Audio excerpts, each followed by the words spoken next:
What's up, everybody? Welcome to another episode of the Borderlands Show. Today, we're talking about the latest updates coming to the game. Fran and I's brief impressions of Maliwan Takedown. Randy Pitchford's here, so you know what that means, Fran. Oh, yeah, we have to pry some more shift codes out of the man himself. Yes, there are more shift codes there in the comments below. But more importantly, we're going to reveal the first add-on pack. Ladies and gentlemen, welcome to the Borderlands Show.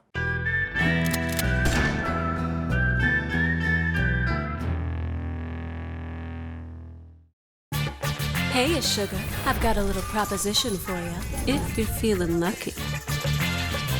I'm talking loot, but not just any loot. Handsome Jack's Casino. This heist, it's personal. He stole my designs to build this place. Taking it back is scratching him out of my books forever. Stay sharp, sugar.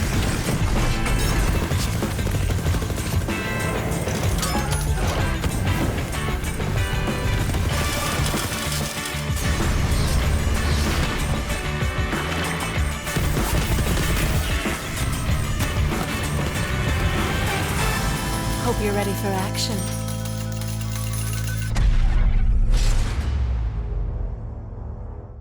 There you have it, Fran. The first taste of the first big story expansion for Borderlands 3. Moxxi's Heist of the handsome Jackpot. Yeah, I'm excited. Dude, it looks awesome.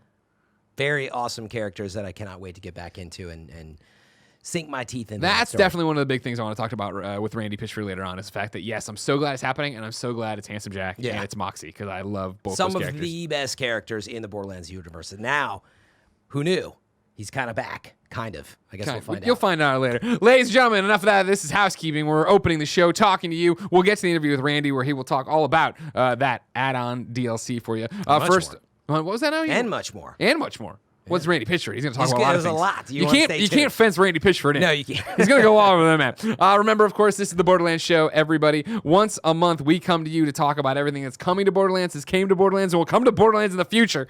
You can subscribe on twitch.tv/Borderlands. Watch live every month when we put it up. You can catch it later on youtube.com/Borderlands, where you can catch all manner of Borderlands shows. There's so much going on. Our first piece of housekeeping, a round of applause, Fran. We're welcoming 3 members to the stream team for Borderlands. Yeah. We got Shivy5. I say it right? Hey, Shifty5. Shifty5? Yeah. Liz. Here's the thing, Fran. You're out there streaming on Twitch all the time. You know how to keep up with the kids and their lingos and this stuff. I'm out there. I'm like, what's a kappa? I don't know. The point is, all these people are great. So Shifty5. Captain Ash Bacon from Australia on Thursdays, and then Series of Blurs in Australia on Fridays. Yeah. Congratulations to those 3 new stream members out there playing some Borderlands. Of course, you can check out all the great streamers on the Borderlands stream team each and every weekday. The full schedule, of course, is up in the channel info on twitch.tv/Borderlands. You can get it there. You know, Greg, I heard they're all Zane players. Every last one of them. All the new additions are only Zane players. Don't bring your lies here. The Flak Army goes stronger by the day, all right? You can tune into the Bordercast every Friday from 4 to 5 p.m., hosted by Mitsu Show. We know Mitsu so well. Of course, Tess is on it too. It's an awesome community hangout. Highly recommended. Great folks. We got to hang out with them, obviously, at the reveal event when we did that. You got the community perspective. It's a great place to see. I think, we're here once a month with the big, hey, here's what's coming to the game. That's more, hey, this is what we're seeing in the game. They're week putting to in week. the real work. Right, exactly. Every You and day. I are just faking it every day.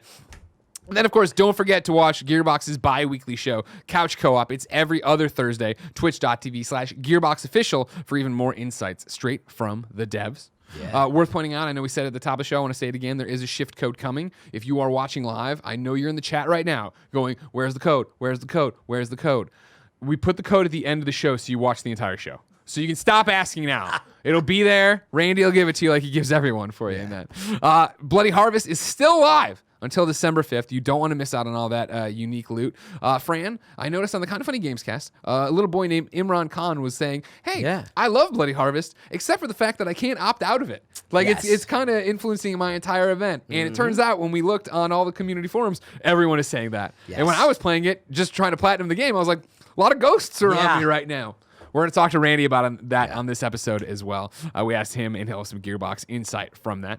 Worth pointing out is still in this housekeeping section. The official soundtracks for Borderlands 1, 2, 3, and the pre-sequel are now available on Spotify, so you should go check those out.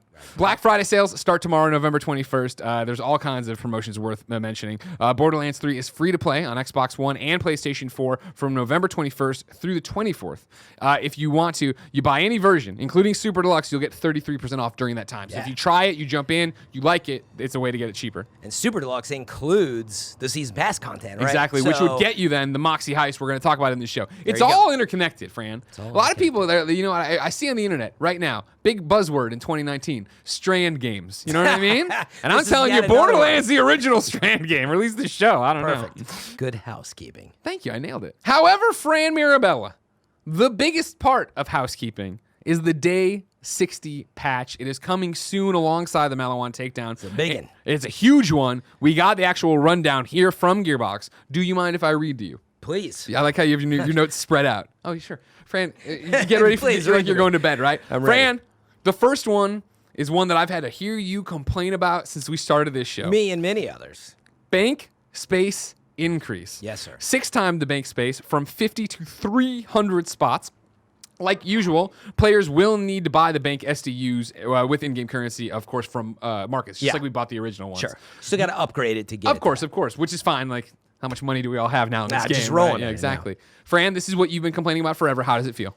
Well, I mean, I got to fill it up with all those legendaries before I really judge it. But a 5 times increase, that's like, I was expecting maybe double. Who knows? Yeah. Because like it was something that they didn't have at launch, and you never know like how challenging is it to increase. So anyway, 5.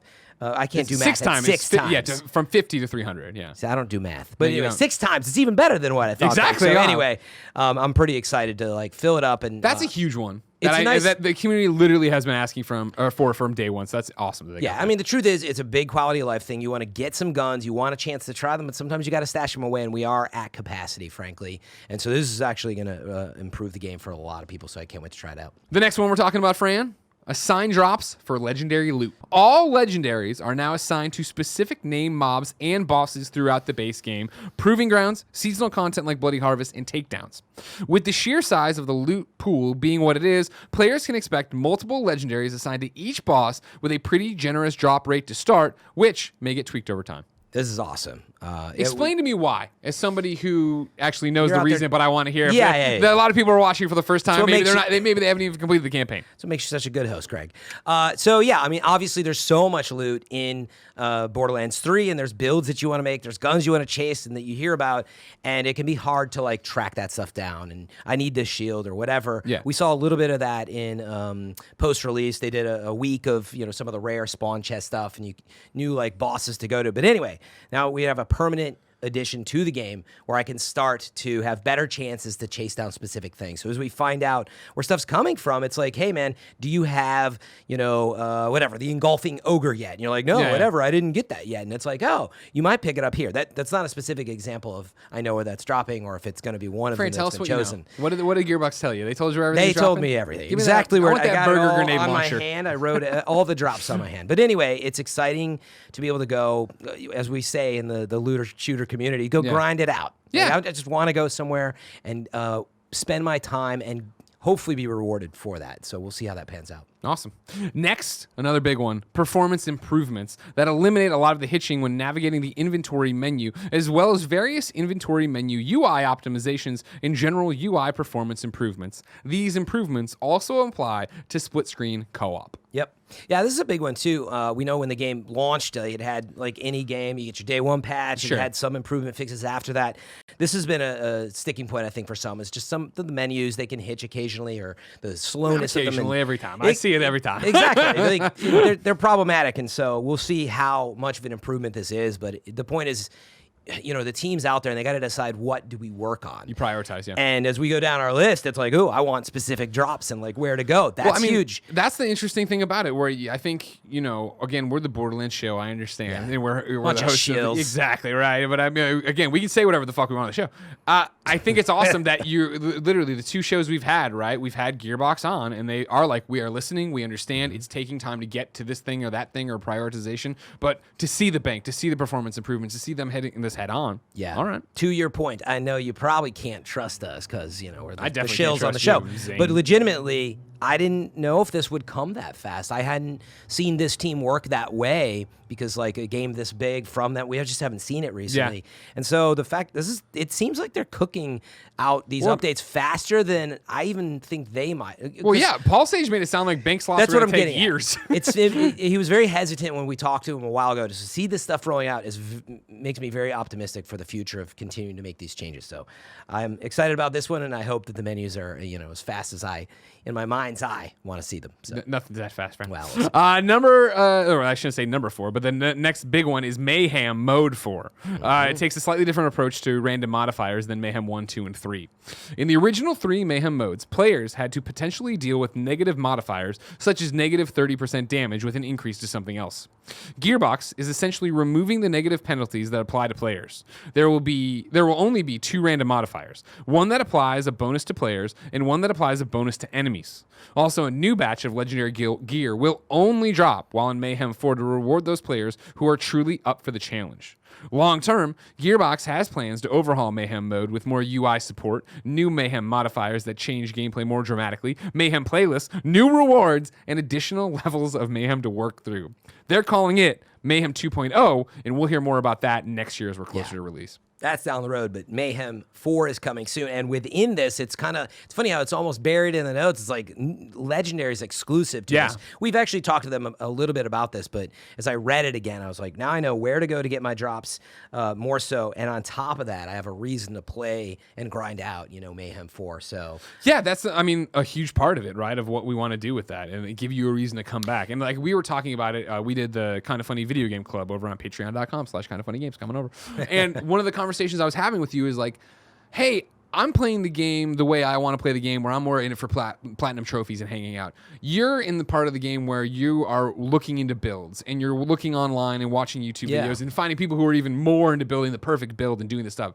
I was like, what motivates you to do that? Because I'm not seeing that necessarily in how I'm playing. Because I'm playing on Mayhem 2. I'm having fun, right? Yeah. To see this in there, it's like, oh, I get it. Especially for them now to say, hey, there's going to be loot here that is only available here. That's suddenly kicking my ass to get me to get together. All right, what is the flak build I need to start working on Precisely. to get there? It's getting to that next tier and feeling the pain or seeing somebody else do better, significantly in those modes and be like, all right, I need to work on this. It's like, what do you have? And it's like, chasing that stuff down is going to be a lot of fun. In terms, by the way, of changing the modifiers, making them a little easier, I think, to understand is what it sounds like to me. Yeah. There's getting rid of this negative effect, one for you, one for them. Yeah. And also just the negative side of figuring out what that means. Like, when you read this, it's like negative 30% damage. Well, if they give the boss enemies and stuff a buff of 30%, it's the same difference.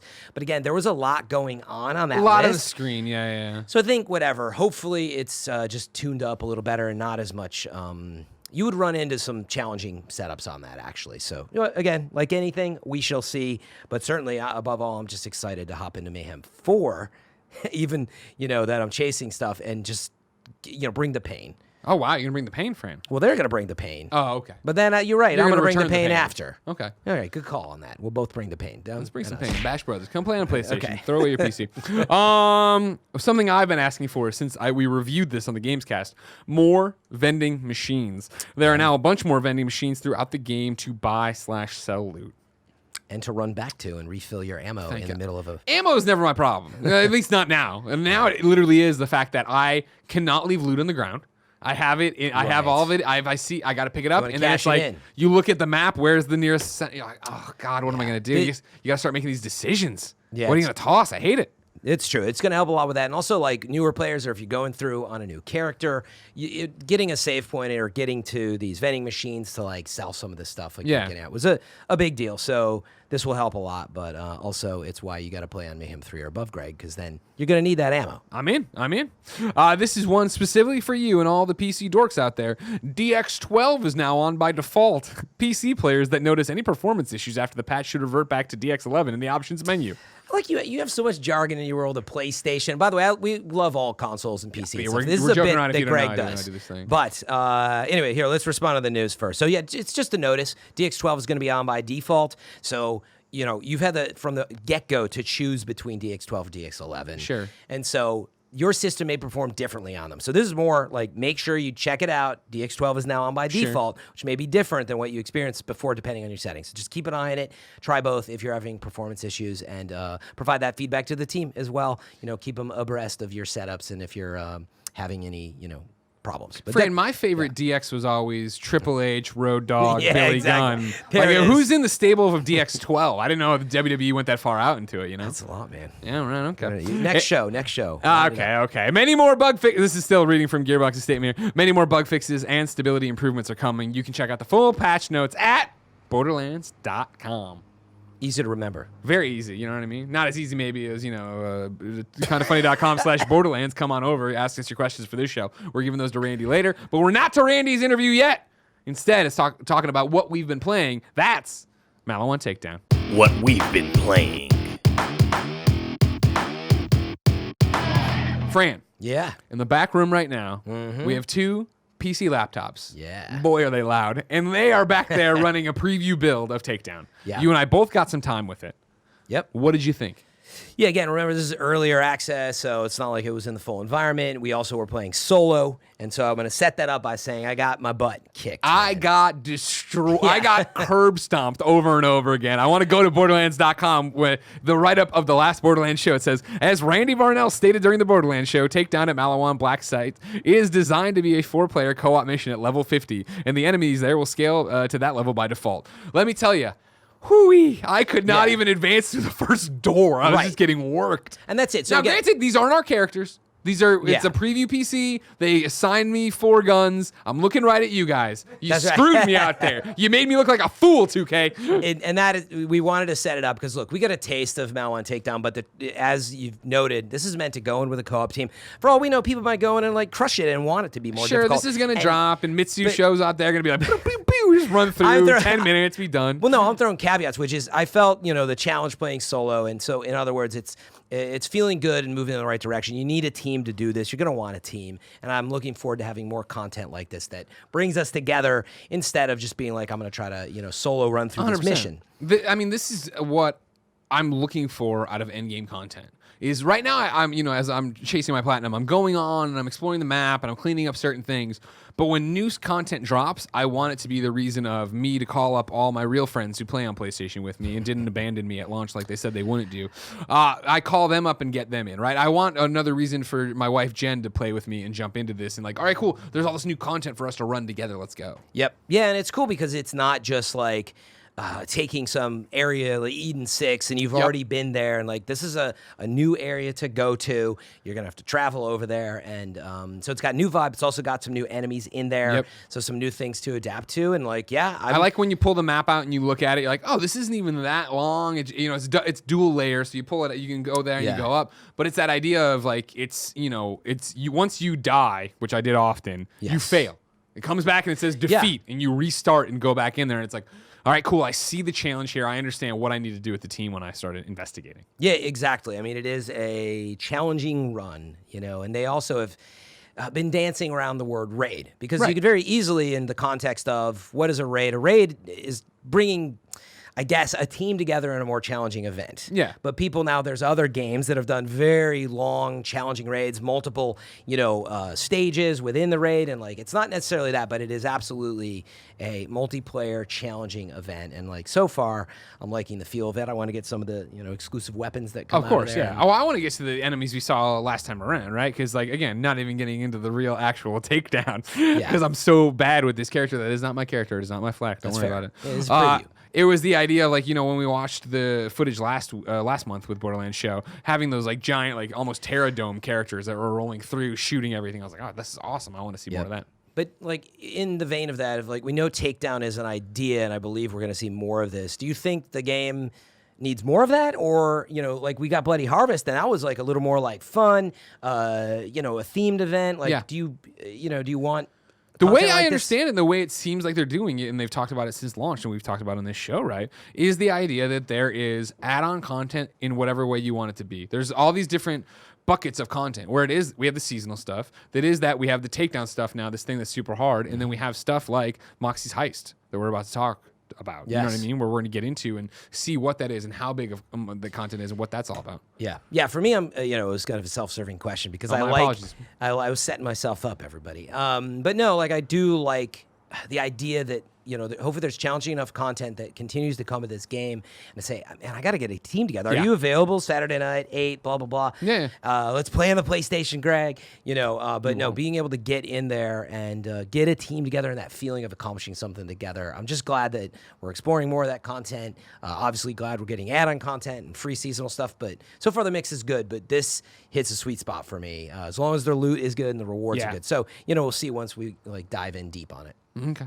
Speaking of things we'll see, Greg Way, let's talk to the one and only Randy Pitchford about everything that's happening with Moxxi's Heist.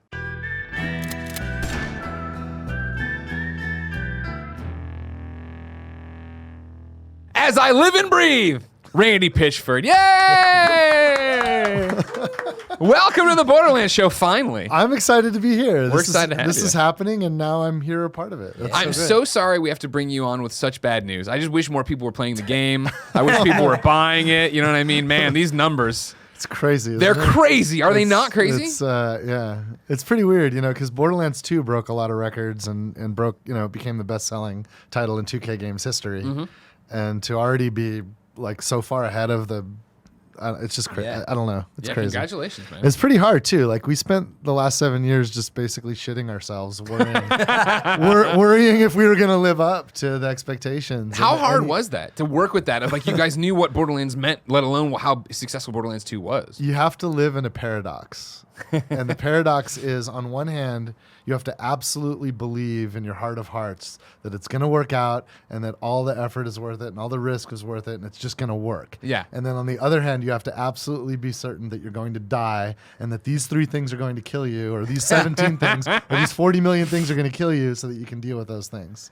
No, And you have to have both living in your brain at the same Well, time. that's no stress at all. I'm sure No, you it's guys fine. Just, It's fine. Well, I now you totally ship the don't have game. ulcers. You're done, right? You just get to hang back. Yeah, and play, yeah, we're just kind of farting around. Yeah, we don't, it's not, we don't have hundreds of people working on post-launch content. And Nothing that's like- what you're here to talk about. We have Mailbag coming up, a bunch of questions from people, questions from me. Let's talk, though, about post-launch content.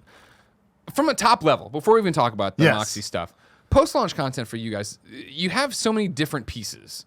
Why did you want to do it that way? Well, one of the great things about having, supporting a game after you launch it from a developer point of view is, usually when we're building a thing, we don't even know how it's all going to come together, Yeah. right? So we learn how to make Borderlands 3 just in time to ship it, right? But then when it's done and it's all boom, okay, that's the game that's going to ship.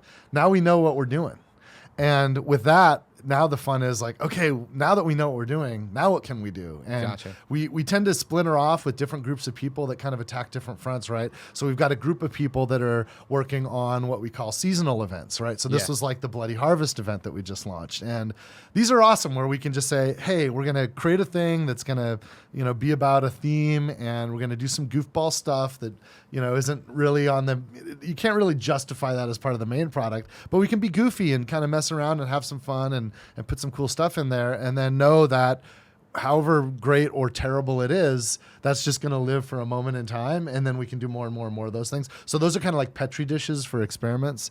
And then there's also okay, let's also challenge ourselves, right? So we're building some really challenging post-launch content. One of the upcoming things that's almost upon us is the Maliwan Blacksite Takedown, which is kind of like a Borderlands answer to a raid, where you get multiple people to do something really, really hard.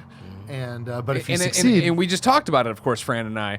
I want to thank you, of course, for hey, you guys should try this talk on the show. Incredibly hard. Yeah. we already did it, but I want to let you know, man, that is a punishing the challenge thing. is there. Yeah. Couldn't even get to the front door my first playthrough. you tried to But solo. we were it. soloing. That's why. Yeah, that's we're badasses.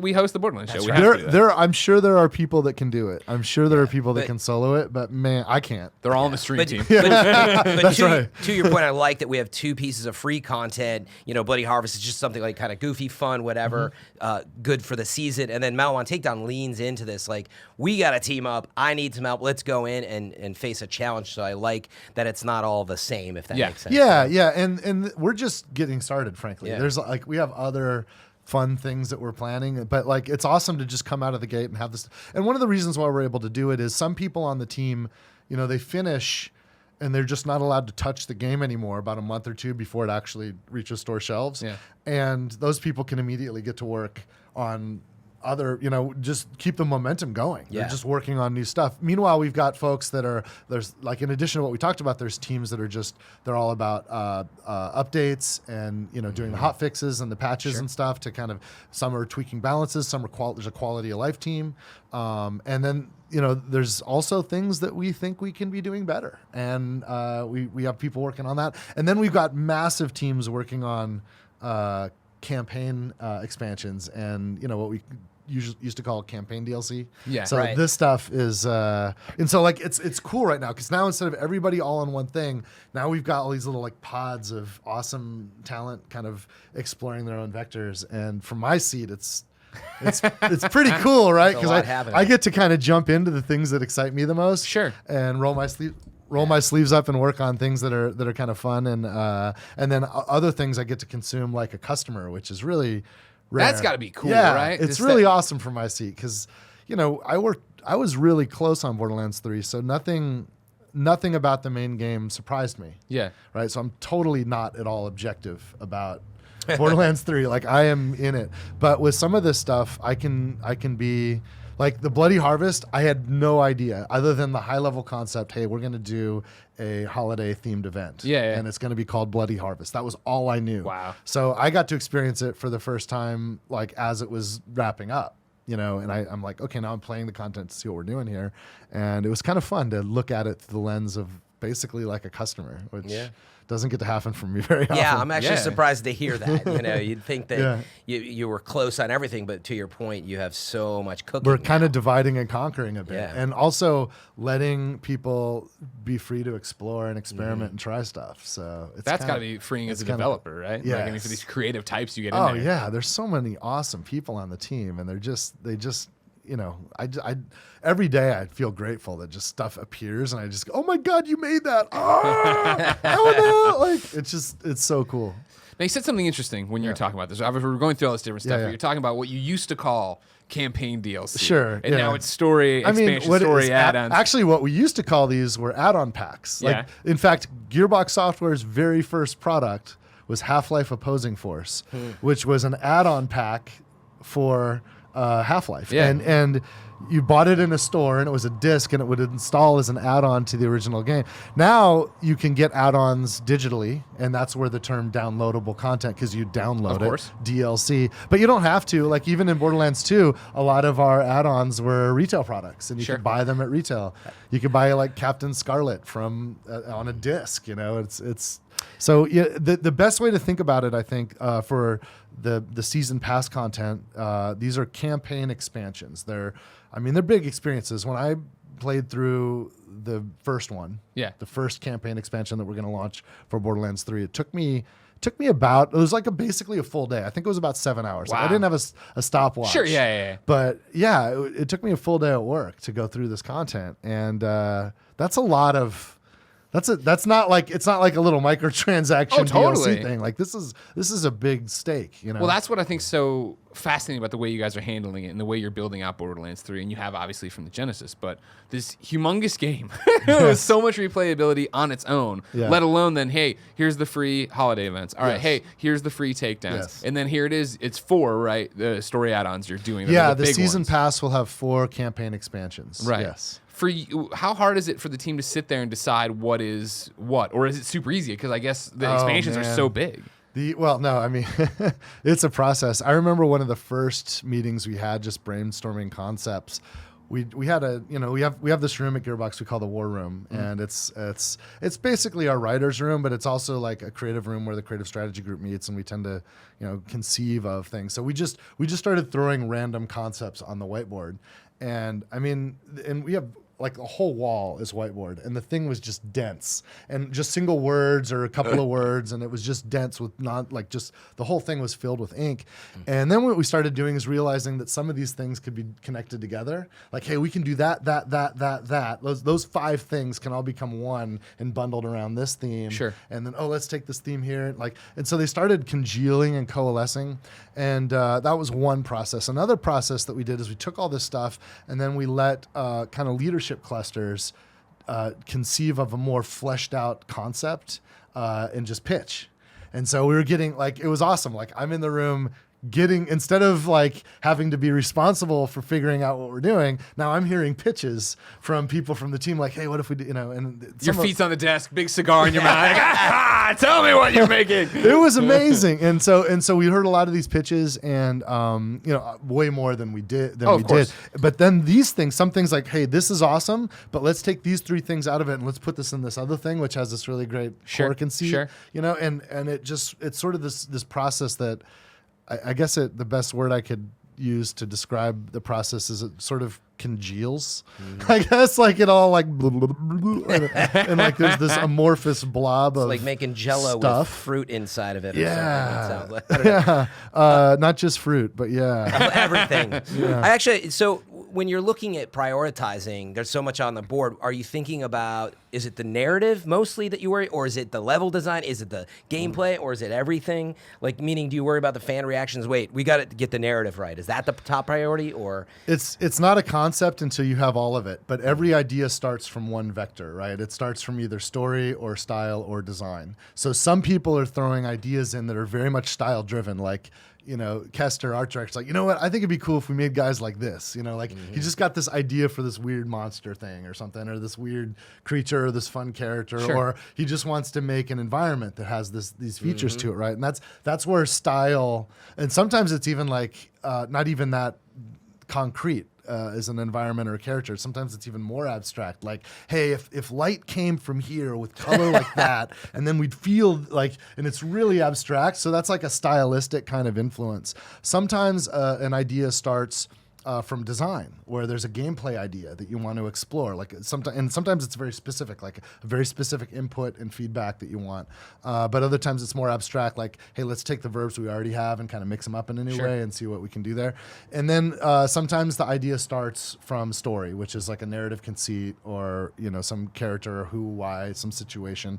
But wherever it starts, it's not a complete concept until all of it fits together, until all these pieces come together. And that again is kind of like that thing I was talking about, where we have all these concepts and we're starting to marry them. Yeah. Right. Like, hey, here's a place, and here's a purpose, and here's kind of like some stylistic intent, some vibe kind of stuff we're going for, and hey, here's some gameplay. This all fits together. Now it starts to become a thing, and then that can turn into a pitch, which might make it or not. And it's a crazy process, and we spend a lot on this. So even though we create a lot of optionality for ourselves and we put a lot of time into that, doing that right is always worth it, because later, with these huge campaign expansions that we're doing, I mean, there's 100+ people working on these for a significant amount of time. I mean, there are man years and man years and man years of investment into these projects. So to spend, a few,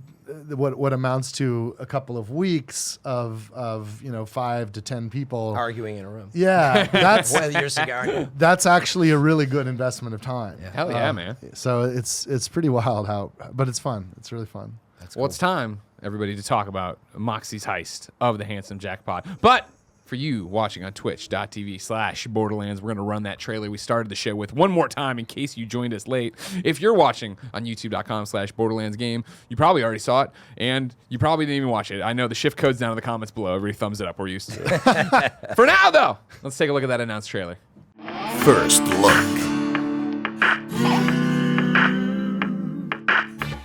Hey, sugar, I've got a little proposition for you, if you're feeling lucky. I'm talking loot, but not just any loot. Handsome Jack's Casino.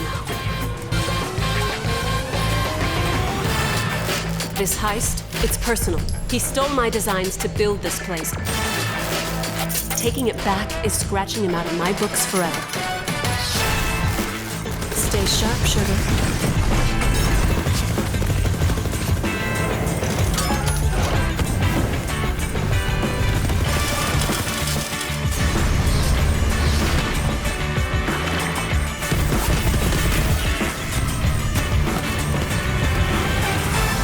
Hope you're ready for action.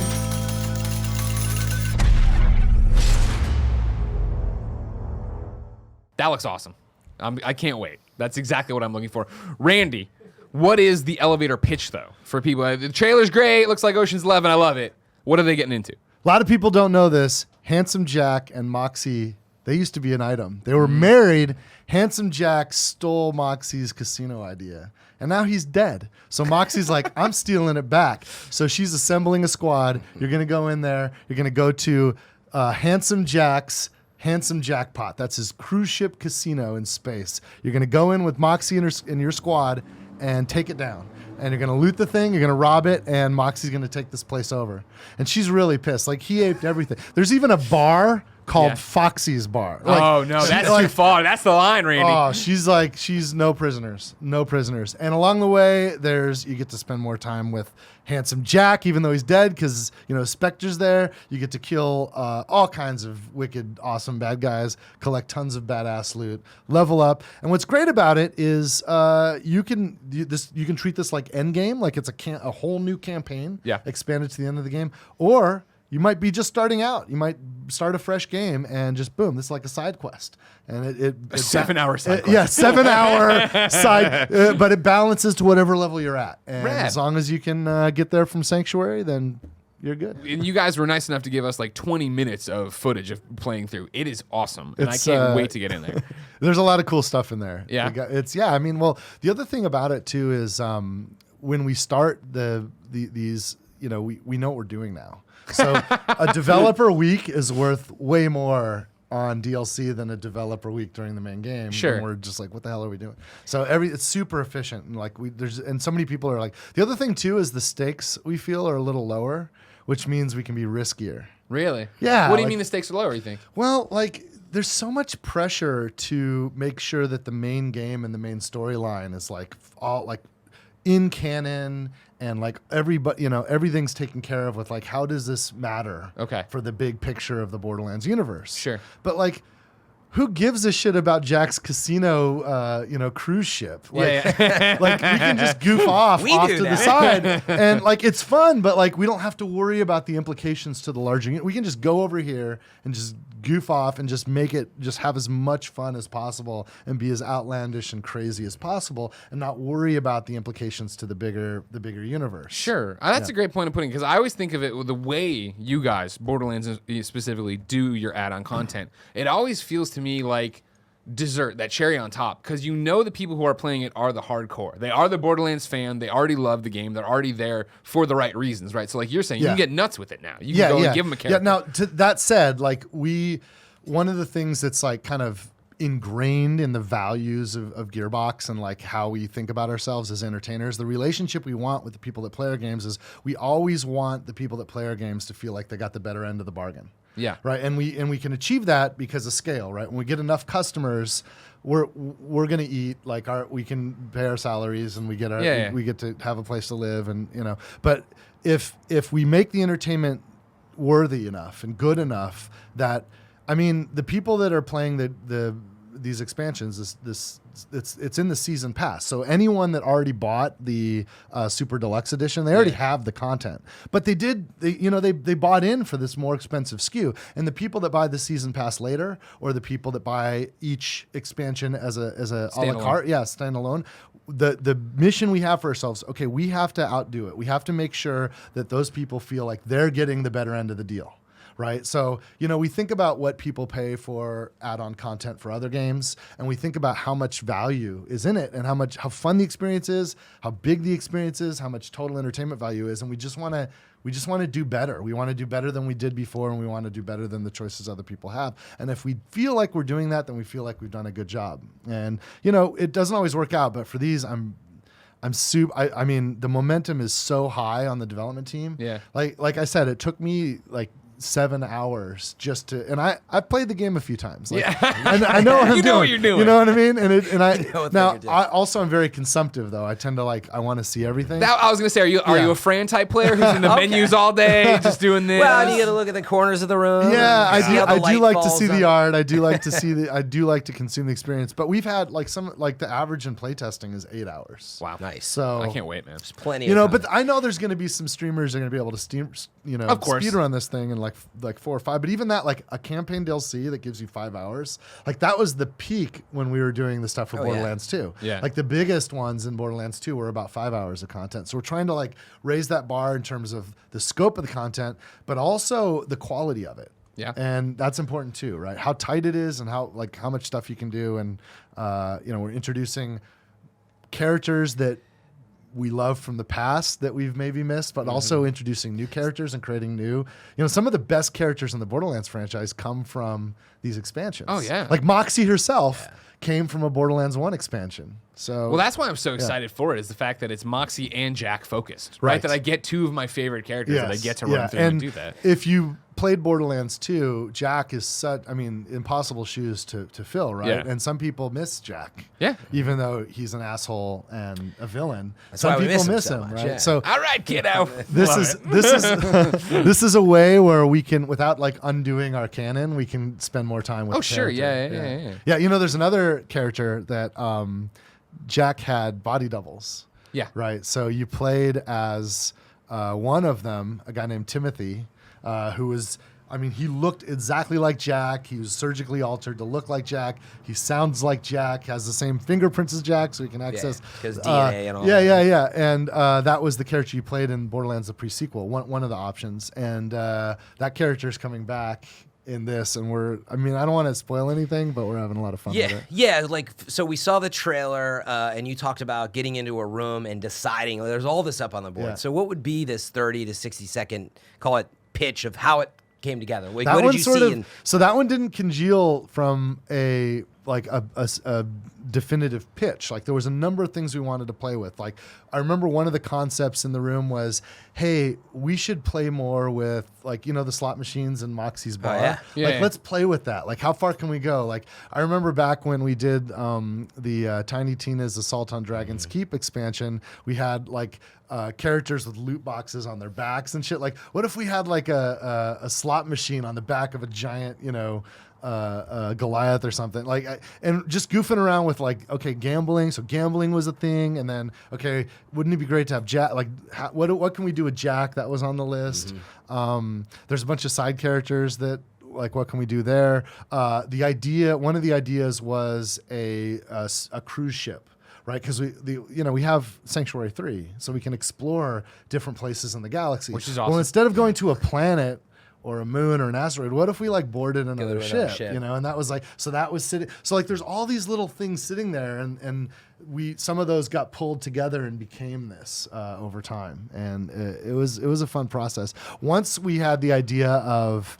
He called his casino / cruise ship the Handsome Jackpot, because then it starts perfect. conjuring other media, other ideas, things that we have from the Douglas Adams books, like Hitchhiker's Guide. There's that vibe to it. Yeah. There's a little bit of Flossed in Paradise from Fifth Element, there's all these other influences start to come in, and we're just okay. Even last month when we were filming the show and we were talking about this, and it was okay, it's gonna be this heist, it's gonna be this thing. I didn't even put it together how Ocean's 11 it would be till I was watching the trailer and I'm like, oh right, Moxxi's assembling a team. It's us. We're going in. What a brilliant move. Right. So that was both a story concept and a gameplay concept to do. Okay, can we do heists? Can we be thieves? Wouldn't that be fun? We're vault hunters. What if we're vault looters? And what if it's not a vault? So that was. That was part of it too. And by the way, that kind of ties into what I was saying earlier. Only in an expansion like this do we give ourselves the freedom to hey, let's forget about vaults for a minute. Yeah. Let's go do this thing over here. Yeah. And it's fun. It's fun. What are we looking at for players? I'm assuming there's exclusive loot in here, exclusive rewards. Oh yeah. Okay. Oh yeah. They weren't nuts. They went absolutely. So far, we don't we always like it's fun to both get loot but also get the cosmetic stuff. So there's like a combination of gear that's actual like usable in game, guns and shields and equipment, but there's also a lot of cosmetic stuff. And we've always had this attitude that it's like this is best when you earn it. You know, these are rewards for in-game behavior. Yeah. You know, we dabbled a little bit in Borderlands 2 with like some cosmetic stuff that you could buy, you know, like little microtransactions, but we think it's more fun to earn the stuff. Oh, yeah. So we just went nuts and put it all in the campaign DLC. So there's some, so Scott Kester has this kind of rule, like when we're making like heads and skins, like cosmetic stuff, he has this rule of, like a third of it should be like on the nose, like, okay, it's cool, it's serious, and it fits with the character. And then a third of it should be kind of like pushing in like maybe crossing over a little bit with other things in the universe. And then a third should just be absolute batshit insanity. I love that last just third. super- I love that the last and third. I love it too, but I think I love it more because it's like in with the other stuff. If that's It's- all, yeah, it's if running- that's all that yeah, was, no, then no, I'd be no. like, this is just bananas, right? Right. But like because the banana stuff just happened, you're like, what the hell is like? I don't know, it makes it feel better. So that's definitely there from the cosmetic point of view, and there's some stuff that's just absolutely batshit crazy. But then on the loot side, like our gun team, they've gotten really, really good, and now like the gun team was like ahead of most of the project. Yeah. Like these guys just such badasses. So these guys were really ahead of it. So a lot of the guns in Borderlands 3 were developed ahead of or in line with the development of enemies and combat spaces. But now, like, this team has been able to play the whole finished game as it is and design guns with that knowledge in mind. And so some of the stuff is like, I don't want to spoil anything. Yeah, but that's there's the some toughest part. I want to know more and more and I more. know, but right? yeah. There's some really clever decisions that I saw. And I haven't even used all the content that's there. I haven't played with all of it yet, but some really clever decisions and some fun stuff. And there's also some things that look kind of simple on the surface, but when you kind of and that's one of the things I love about Borderlands, right? Like you get a gun and you'll look at its stat, but then you're like, well, let me just fire it a few times. Yeah. And sometimes you're like, whoa, this is not. The feel. Yeah, and it's hard to kind of put your finger. There's no way to reduce that into a statistic, right? Yeah. So you kind of just have to play with stuff and see what's right, and it's different for everybody, which is really weird. But it's going to be guns, shields, grenades, The all whole the above. spectrum.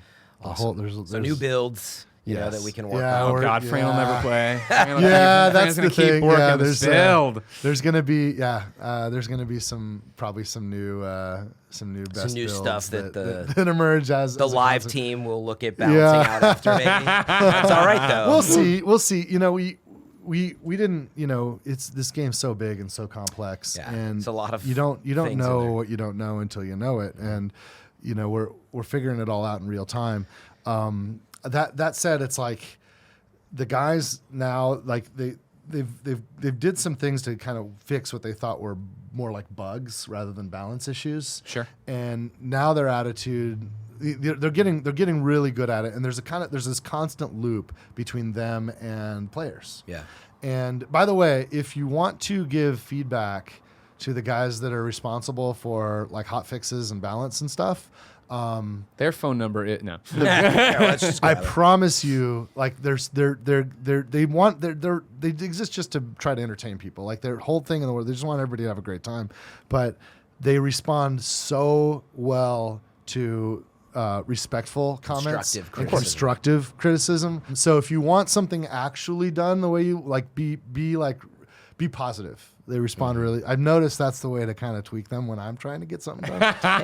A little bit of honey. Yeah. Right. Yeah. No, because I had this thing, and maybe some of you guys had it too. So I started a new a playthrough. About a month ago. Mm-hmm. So I finished. I wanted to just start the game fresh with a new character, and right as I was doing that, I was probably somewhere on Promethea, and the Bloody Harvest started, and then all of a sudden, like, there's skeletons flying at me. Yeah. Like, Yeah. So I'm like, oh man, like maybe I didn't want this while I'm going through the campaign, right? So like, I've found guys ways to looked at now. yeah, I found ways to kind of anyway. Don't spoil the mailbag. I have a question in there that I planted about that, all right? Because you're not off the hook about that. Okay. Neither from me, Imran, or anyone else. Okay, we'll come back. So maybe to close the loop on additions Yeah. with Moxxi's Heist Yes. and the handsome Jackpot Yes. band? Of the Fake handsome fan. Jackpot. God. I don't You know what I mean? I need a T-shirt with that on it. That'll be good to go. We always put too many words in our campaign No. add-ons. I love the name because you pretty much know what you're getting just from the name. But anyway, so new enemy types, like we get Yes. that too. Because in Maliwan Takedown, we were Yes. seeing that you're going to get a lot of that Oh stuff yes. here too. Well, one of the things that's cool. I don't want to spoil something. You're gonna So one of the bosses, things. lay it out. No, So one of the things, you're in Handsome Jack's cruise ship, Mm-hmm. right? His casino. So he's going to use Hyperion tech as security. Sure. Right. So in none of Borderlands 3 do we have anything like the Hyperion loader bots and all the. Oh, Loaderbot. So all the Hyperion bots. So we're like, you know what? Let's do it. So now you've got a lot of the Hyperion tech coming back, and like obviously we're ramping that up a bit, and so we're Borderlands 3-ifying all of that, and then. There's this other, we started thinking like, how would this thing actually work? Yeah. We're like one of the biggest problems is how do you deal with waste? If you had and this is like a weird thing to get into. if you're on the handsome Jackpot, if you're trying to build, if you're trying to build a cruise ship that can just go forever in space, like you can't, you don't want to just eject everything into space because there's only so much stuff, right? Like you need to find a way to take what you've got, Repurpose, yeah, recycle. recycle. Yeah. So then we started thinking, like, where does all the trash go? And and like we imagine this whole like underworld that's like the trash layer, the garbage layer, and then we like created a whole culture that lives there, and like it's like Garbage you know, people. and it's like, so this. like there's bad guy bosses that kind of run things, and there's some good guy characters. There's a Okay. whole freaking there's some fun new characters that I don't want to spoil. This it. sounds exciting. I don't want That's to what I ruin wanna it, hear, but though. there's some fun. So like even though you feel like okay, I'm in the glitz of like where you'd expect to be, like if you go to Las Vegas, Yeah, and It's the Bellagio, Vegas underbelly. yeah, it's like what about the wrong stuff that has to be there but nobody ever sees? I wanna okay, explore let's do that. some of that too. Okay. So we had some fun with it.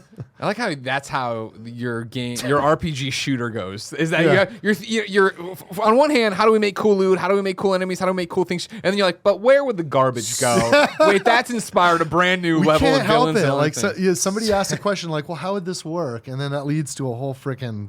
So you're gonna go down and they're rabbit doing hole. laundry. There's a laundry boss, and you get Well, an we actual know. legendary T-shirt cannon Oh, that there you you can go. use. I'm just kidding. We know that there's a lot of laundry machines in Borderlands, Yeah. and they all have. None of them work, but they all have cash inside. You just keep opening those washing machines. And Exactly. that's why everybody's dirty because none of the Yeah. all the washing machines are garbage now. So then, Randy, Okay. the big question: Yes. Moxxi's Heist of the Handsome Jackpot. Yes. When can people play it? Right before the holiday, it's December 19th. It's Wow, okay. It's coming up. It's coming up. We got about a month to go. And we're gonna. So that's what I'm doing over my holiday some break. time off. Oh yeah, for sure. Yes. Yeah, I appreciate it because I have all the time off. Yeah, there we go. And then the problem, of Same. course, is that Borderlands 3 on my platinum list for Christmas break, where I'm going to do that. But That's then what my wife's doing right now. Now you're She's dropping very close. She's 7 very hours. close. Oh, these maps, man. She's very going close. expanding all these maps. I'm She's like, very yeah, close. She's okay. almost there. It'll She's be a trying to race get platinum. between me and her. Do you play on PlayStation then? Of course, yeah. So our house is taste. divided. I play I on got it. taste. I'm playing on Xbox. My Yeah. wife's playing Oh, on I play on PlayStation. PC. I can respect that at So least. close. It's the ones these kids with the PCs. They want their Radeon cards. Their he's got it out mouse. for I did do a PC. playthrough just to see what it was like on my. course, it's on my beautiful on on my PC. It is. Just as the last it's thing. pretty ridiculous. I think to we're out of settle. time for a last thing. No, We gotta since go to we're a Mailbag. table divided, Randy, who's your favorite character that you like to play as currently? Oh, I'm currently doing Zane, and I love Zane. Right there, everybody. Zane gang. I love Zane. Sorry, Greggy. I'm a Had to Flack. do it. Just like Oh, yeah, everybody else. Flack's Just like great. everybody else who Well, writes we love in. Flack, but Flack is the only character Majority I've not rules. done a complete playthrough with. You're missing out. So Some would that's say you next. haven't, even That's you next. haven't even really played That's Borderlands next for 3. me. Do you play I think it is the most popular character. yeah. So That's- you are not alone. From our, not our alone. very intuitive straw poll, when people write in and tell Yeah. us what they play as, it usually Yeah. is Flack on the show. Yeah, We suffer for our I think art, the Greg. data bears that out. Mailbag. All right, Randy Pitchford. Here we go, the mailbag. Now, this is usually, of course, where I let everybody write in. If you want to be part of the show, remember kindafunny.com/Borderlands with your questions. However, I have my own, all right? Oh, look at this. I'm ready. 2019, Randy. Yeah. An interesting year for you. A lot of things happened here. Borderlands, all sorts of stuff. When you look back at it personally, what was this year like? Honestly, I just focus on the work. Yeah. There's so much stuff going on all the time, and it's so weird being in the seat I'm in where, our industry's become more important. Our business has grown. We're publishing games now. I just, I haven't changed. Like, I'm the same in my brain. I'm the same guy that was doing this when there wasn't any money in it. Nobody cared. And we're just trying to make when no one was paying attention. Nobody's paying attention. We're just trying to create interactive entertainment. And I just focus on the work. I just like to make stuff. Like, I think I exist to create joy and happiness for other people. And when we succeed, it's the greatest feeling in the world. And when we don't, I just want to try harder. Yeah. So does it carry weight? I mean, you talk about it, right? Of, you still think you're the same guy, right? Yeah. And clearly, as the game sells gajillions of copies and people are super excited for pretty it, awesome. and everyone's watching your Twitter like a hawk, right? Like, do you wrestle with the weight of that, of being the face? The thing I like about it is I've kind of learned how to just have a thick skin about all the stuff. And the thing that, there's so many awesome, incredible fans that just they know how to show their love in the best possible ways. Sure. There's also fans that, like, they must care, because when we don't care about things, we don't interact. Yeah. Like, I've never once made a post on the Toyota forums. Right? Yeah. So Yeah. so people but some people, they show their love through, like, they try to get attention, and some people do it in the wrong way. And the thing that I'm okay with is kind of being the shield for the team. Like, I'll be the tank. Just let it all, and Sure. and that kind of goes with the territory. But that's the thing that matters most to me is the team. Because if we don't have the comfort to take risks and the freedom and ability to build together, then the dream ends and there's just not going to be content. And I get that sometimes we make things that not everybody likes, but I want to live in a world where there's as much options as possible. And I want everyone who is willing to create to be able to do that, so Sure. that we have as many cool things to experience as possible. Some of us want to just try to add to the world. And, I think that's a good thing. And I think that should be encouraged and celebrated. Well, here's where the fans get, All right. Giona writes in, Giona Mains Mose, and says, before launch, Randy confirmed that it's unlikely that we're going to see new Vault Hunters, so the community started speculating. Are we going to get more skills, parentheses, extra trees or extensions for the currently existing ones, for our characters in the future? If yes, can I expect a radiation Mose? P.S. Loving the game, you totally nailed it. Wow, there's a lot there. So Lots to unpack. high level, what we learned from Borderlands 1 and Borderlands 2 and Borderlands the pre-sequel was that most players pick a character and stick with it. Yeah. And what we were doing is we were investing a lot of energy in adding more player characters.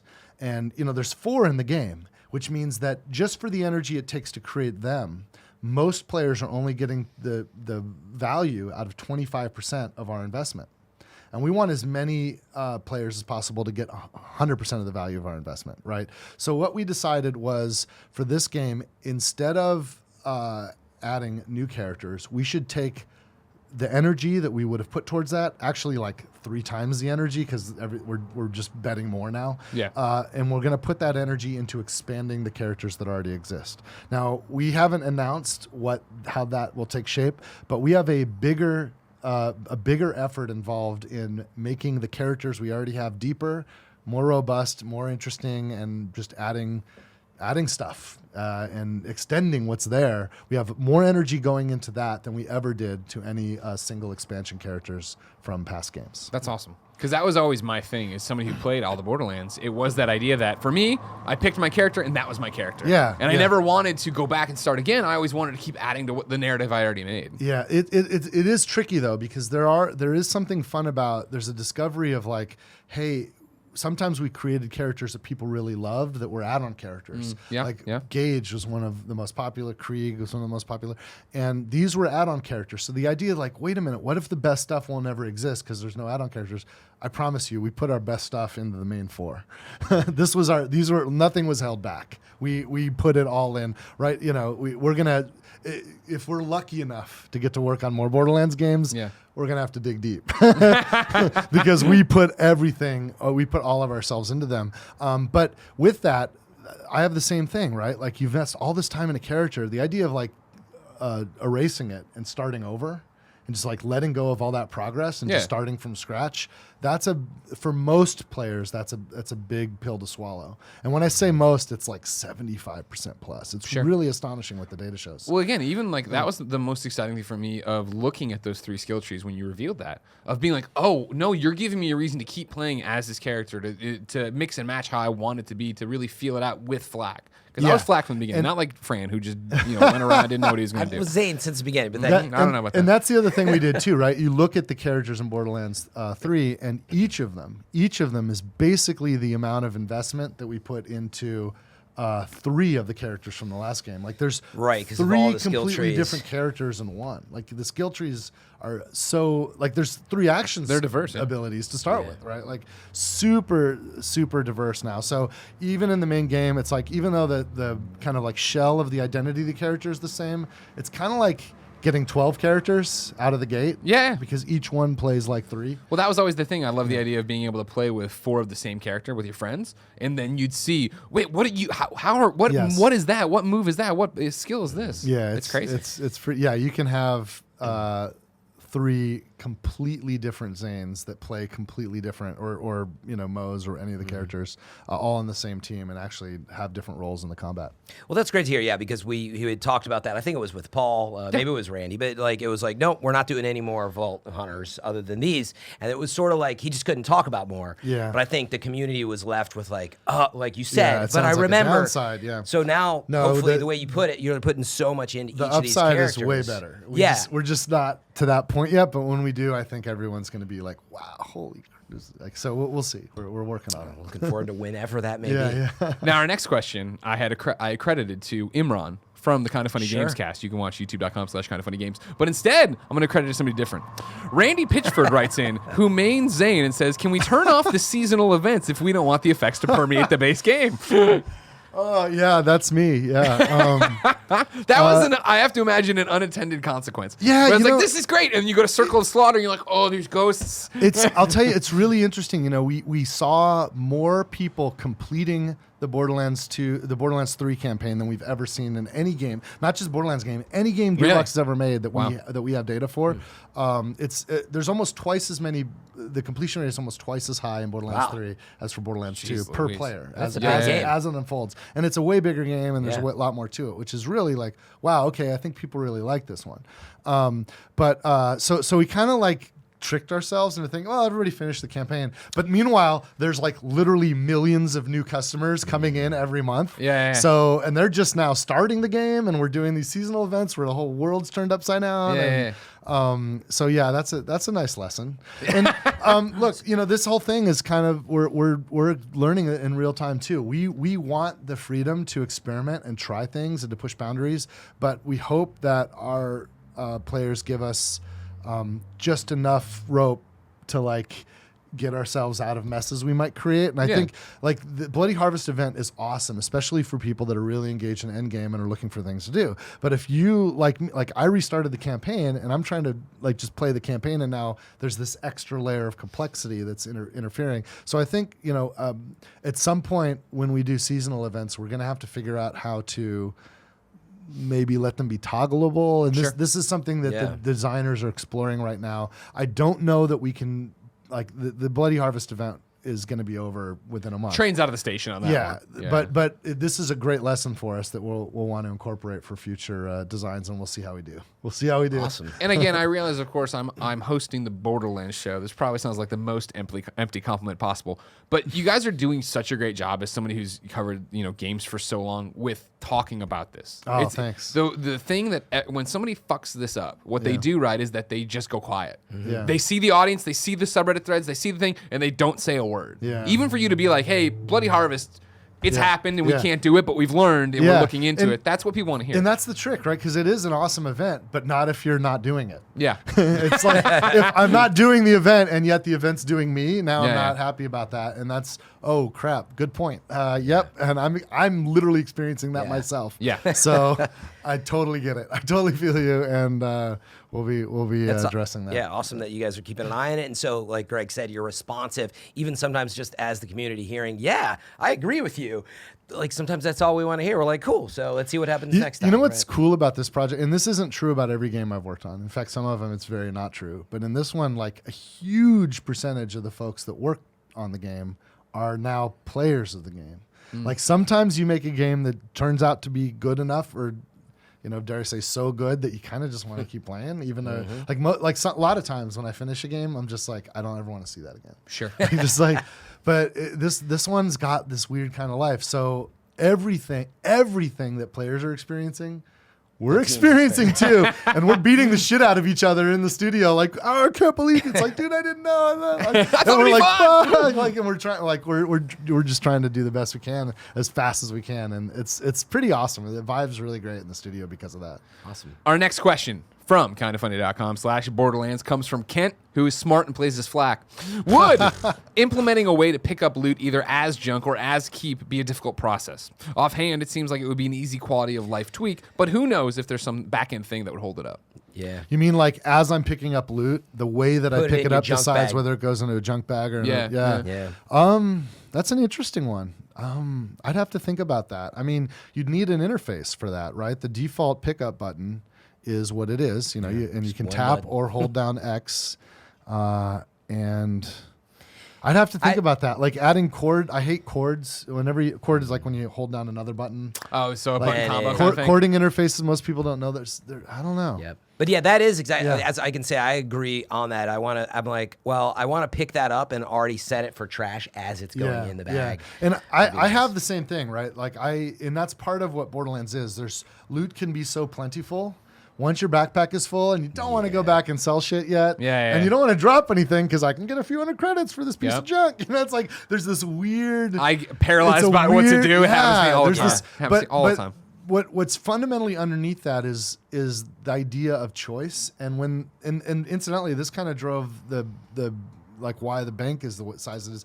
There's a group of philosophy in the team has the attitude like, hey, we want to make those choices. We want to kind of create the context where those choices have to be made, and some of them are really easy. Like you should never keep a garbage trash loot in favor of something good. You should just ignore it and leave it on the ground. Yeah. But for some of us, the OCD of leaving it on the ground is Can't really do it. I don't know. Like, so that creates a choice, and you have to kind of wrestle with it. And part of the game is about making people make those choices. But like, do we really need to make people make all the choice? Can't we just make it easy? Like at the end of the day, I just want to have fun. It's only I don't want to worry about inventory management and Fran does. It's only so much anxiety that I can handle in terms of making those decisions. Now, So there's factions even within Gearbox that debate that every day, and you'll see a lot of relief that's coming as the game's out in the wild and we're all experiencing it and we're experiencing the feelings ourselves as customers. You're going to see some massive increases to bank space, for example, and some things that will make it easier to manage the loot that you want to keep. This is an interesting idea, though, making the decision on pickup. Yeah. I have to think about that. Because back to the war room, Randy. all the buttons do something. yeah. And if Like, you where would if you put it? commandeer a button in a context, you have to make sure that you're not breaking something somewhere else that did not expect that, because you're making Sure. a Change the fundamental input somewhere, yeah. to the interface of the game. So, I mean, the fast thing is like, well, why don't you just assign it to this other button when there's loot in front of you? Then one button does this, Can the be other button does that. But it's like, well, what if that button? There's a specific part of the game where that button you kind of have to play through the whole game with that we can context. agree on two things. It's a good There we go. idea, and you guys are really talented. So I can't wait to see We'll see what happens. how you solve You this heard it problem. here first, Kent. Fran saying it's Well, happening. It's going into the game. There's also the question of prioritization. There are only so many hours in the day, and there's only so many developers, and we put all the things we want to do, and we have to prioritize. Totally. So- Some things get higher priority than others, and it's not that we don't want to do it or don't agree with it. Sometimes it's just like, wait, this is just a little more important than Right. that, and even those decisions are hard. How do you make a prioritization decision?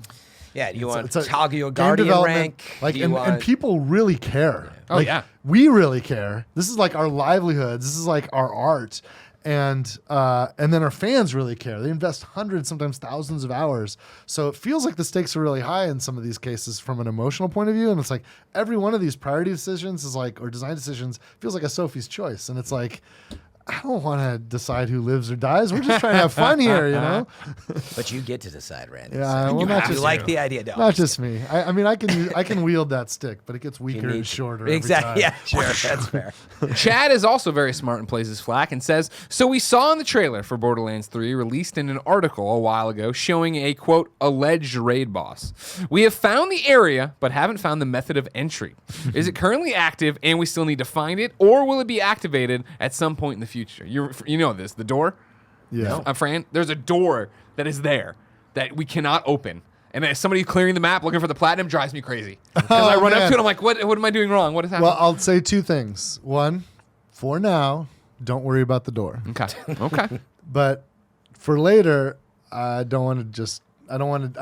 Obviously. I don't want to get any. Just don't worry about. You don't. Don't worry about the door right now. Don't worry about the something. door right now. Don't worry about the door for now. All right. Soon The enough. door means something. Soon enough. Zoran, in the same vein, not about the door, but about raid bosses, and also who plays his flack, who's smart. Why wasn't there a raid boss in the initial game release? Well, that's a very good question. Again, I think it's about prioritization. We know that there's a body of players that kind of race to endgame, and meanwhile, we have like the game itself is so robust, and so the campaign is so robust. We kind of wanted to layer things, so we wanted to condition and live up to the conditioning of a raft of free content. Sure. That we're just going to continue to meter out over time. And by moving the raid boss to be a post-launch content, we get the benefit of two things. One, the energy that would have been spent on that could be focused on the main game. Two, we get to design the raid boss knowing how end game shakes out. And not just with, because like, look, we're hundreds of developers. We do lots of user research and lots of focus testing. None of that compares to when you get 5 million Having the game people in wild. launch week. Yeah. You know, literally 5 million people in the week of launch are beating the living crap out of this game. And there's nothing like that to tell you, okay, here's what endgame looks like. And now that can go into the design. And now we have a better and more robust takedown that we get to launch very soon with the Maliwan Blacksite. Yeah. Nice. Catherine writes in Borderlands.com, or no, that's all right. Kindoffunny.com/Borderlands. Sadly, Zane player. Zane She game. play. Yeah, don't look at Nice that. job, No, Catherine. no. Zane game. Get out. I love everything about Borderlands, but I love Zed in particular, and I was crushed when he was nowhere to be found in Borderlands 3. Is there any hope of seeing him again? Okay, so yes, there is hope. I'll tell you why that is. Like, this one's very specific. So one of the things that's important to us, we've always maintained a lot of consistency with our characters. And Borderlands 3 has about 200 characters, like 100 kind of meaningful ones, and a cast of significant major characters that is dozens. Right, there's a lot, and these are all, like, voiced characters, right? So there's a lot of talent involved, and every out of the dozens and dozens and dozens of returning characters, all of them were played by the original voice actors, with the exception of two who turned down. They were only recast because they turned it down. The voice actor who plays Dr. Zed, awesome guy, wanted to do it, didn't turn it down, but had some difficulties in personal life, not conflicts, like just couldn't do it, and went personal health issues. My last time I checked in on this, everything's good. And so Dr. Zed's ready for action. Okay. We didn't want to recast Dr. Zed because we have a great actor who wanted to play the character, and we knew we would have opportunity to do something with Dr. Zed later. Now, Dr. Zed has a role. I mean, Dr. Zed vending machines are still there in the game, and but yeah, I think there's something we're talking about right now that is a ways out, but could lead to, and I don't want to say too much. Sure, yeah, you don't want to promise. But, yeah, but I love the character, and I mean, I remember when we created the character, and I was directing the very first recording session when we found the voice of Dr. Z. I was in the booth. Yeah. And that was a fun day. And that character is very special to me. It's one of the reasons too. Like the success we had is one of the reasons why the very first campaign expansion we ever did for the entire franchise was the Zombie Island of Dr. Ned, who is totally different than Dr. Zed. Dr. Ned, of course, is like, I guess, a twin brother in a fictional kind of evil construct. twin. Yeah. But yeah, so I hope that we get to spend more time with Dr. Zed, and That's awesome. We're looking at that right now, and there's a very unfortunately real world reason why Dr. It Zed didn't happen wasn't originally. a major part of the Good Borderlands to know it's better, or it seems to be. Yeah. Yes. Chris writes in, a Moe's player. Yeah, in future, love to see it. You love to see it. In future DLC content, will we find out what happened to Elpis, and will laser guns ever return? So there are things that are kind of like laser guns, but you know what? And that was an intent, but I think we can go farther there. I'm gonna bring that note back and talk to the gun team to like, hey, let's go lasery. Yeah. Like let's just straight up. This is a freaking laser gun, you know. And then as far as the Elpis question, I am not touching that. Ooh. That is. And there's two reasons why I'm not touching it. The first reason is I'm not touching it, but here's where I'm going to touch it. I'll tell you why I'm not touching it. Okay. The first reason is like, who wants to spoil things that aren't? Sure. And the second reason is we're not entirely sure yet. We're still like, we have a kind of a broad understanding and a broad plan. Like we knew what we did there, but we don't know what it exactly means yet. We're crafting that future narrative as we speak. Awesome. Okay. Another honest answer. Jordan, another Zane player. Love to see it. I love the ambition and scope of your storytelling in Borderlands 3, but couldn't really get to like Ava, mainly because of her attitude towards Maya and Lilith. Are you going to let us spend some more time with her in future DLCs to develop her character and also give us some explanations to the main story events? Yeah, so Ava is an interesting character. Show for sure. number 2 in a row where somebody's like, I hate Ava. Like, well, look, she's easy to hate. She's kind of a bratty kind of whiner crybear. I like the character. She kind of makes me chuckle. But if I was dealing with her, like, yeah, she's kind of a problem child, But you can't blame her. I mean, she's an orphan. She's got a lot of stuff she's dealing with. Like Maya's putting the weight of the world on her shoulders. And, she's kind of like, I sometimes compare her to like Luke Skywalker, and she's kind of like, if you watch the original A New Hope, she's stuck in like the first third of that movie, where she's still whining about like, this one's got a bad motivator. Look, Uncle Owen. I want to go to Tashi Station. Yeah, pick up some power converters. She's got kind of this bratty, not that whiny, but you know what I mean. And it's what's funny about Ava though, like, when Lilith made her choice at the end of Borderlands 3, and there's 2 sirens there. Yeah.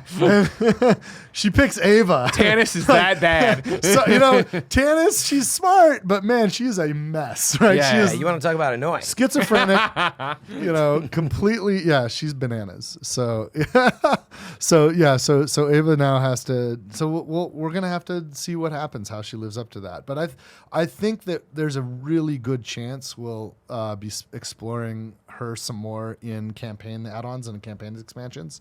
And she's part of the canon now. So if we're fortunate enough to get to do even more Borderlands beyond this, then she's a part of it. So we'll see how she develops. And we kind of thought ahead there. But yeah, we debate inside the team, did we, it wasn't necessarily our goal to make everybody like her. Sure. If we wanted everybody to like her, we know how to do that. We have plenty of characters that people like. But we're kind of setting her up now, like she's got a huge amount of responsibility and she's totally unequipped for it. Like, so what does she do? And how does everyone else around her deal with her, and how does she deal with them? And there's some fun stuff. And like, as much as we goof around with Borderlands and as much as we don't take ourselves too serious and as much as we're irreverent, we do try here and there to get into some real shit. Sure. And I think Ava's a character that creates some opportunity to get into some real shit. Okay. If you know what I mean. I do. Seeing lines getting that I'm into real reading shit. Between them. Yeah, Fran's into it. Yeah. Final question from you, the people watching. Thank you so much for your viewership. John, who mains Zamara. In the last Iridian writing, it mentions something about finding the 7th. Who is the 7th? What is the 7th? Oh, wouldn't you like to know? I'm glad somebody picked up on that. Oh, man. That's funny. I was just We were just talking about this the other day. Trading some emails out. Oh man, I don't think I can touch this one either. I think something you're looking I think to. we've given everything we needed to give right then for that. But look, we're kind of jerks, is what we are. That's really what it is. We're kind of jerks. We create this rule. Yeah. We create a rule, and then we're like, well, what if we suggest that maybe the rules aren't so rigid, and I don't know, we like goofing around. And then people write to the message boards, crack the knuckles. Yes. This is bullshit. What I hate does the this fact that mean? Yeah. So yeah, no, I'm glad that was picked up on. That'll be something we play with at some point, probably. Okay. We'll okay. see. Well, you won't be giving any details on that, but you will be giving away the shift code. Outstanding. We just put them up on the screen because they're very long. You know what I mean? And again, Fran, I've noticed too. Read them as like in a dramatic. Exactly. 6, 7, 8. No. I'll read them all day long. Yeah, you like to go. I saw last time we put one up, you immediately put it on Twitter. I was like, I see what you're doing, Fran, going for the likes and the retweets. It's hard to keep up with this guy's Twitter and all those shifties, It's so I don't know how many people follow me for shift codes or follow. I think a lot do. I think a lot do too. It's interesting. I noticed before I started putting the shift codes, I noticed how many followers I gained just launching each game. Yeah. And then some games we launch and we don't do any shift codes. And it's interesting to watch how that works. There's, based on the spikes I saw with Borderlands 2 and with Borderlands 3, there's at least 150,000 people that started following me. Yeah. Just only because of shift codes, at least. Brilliant. How much do you like giving away shift codes? It's fun. Yeah. Well, I'll tell you what I really like about it is the data.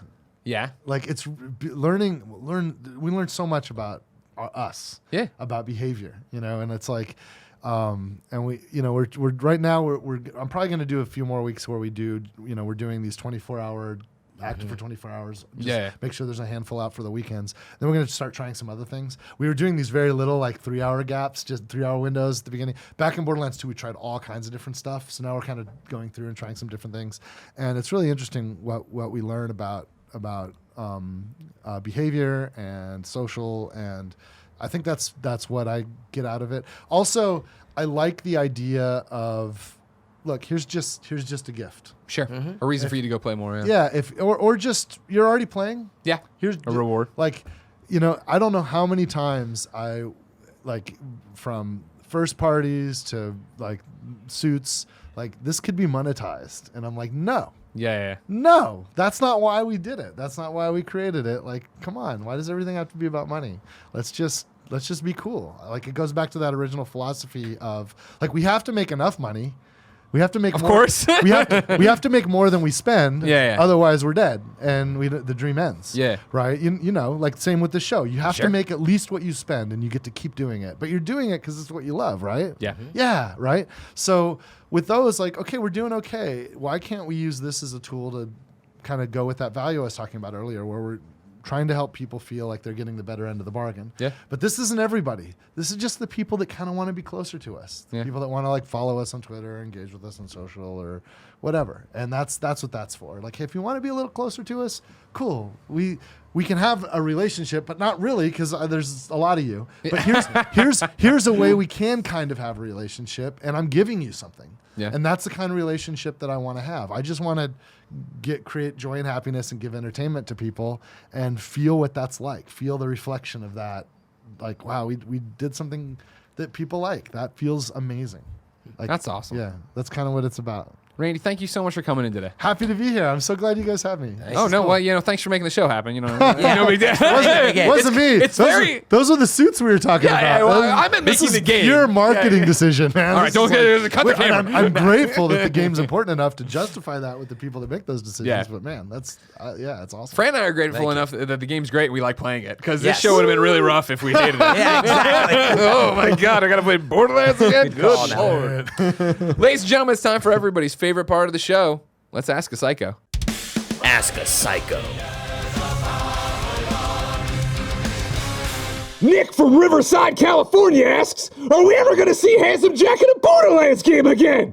Well, you see, that's a great question, Nick, and it actually points out, not a flaw, but an issue we have with the Borderlands show. Of course, you write in.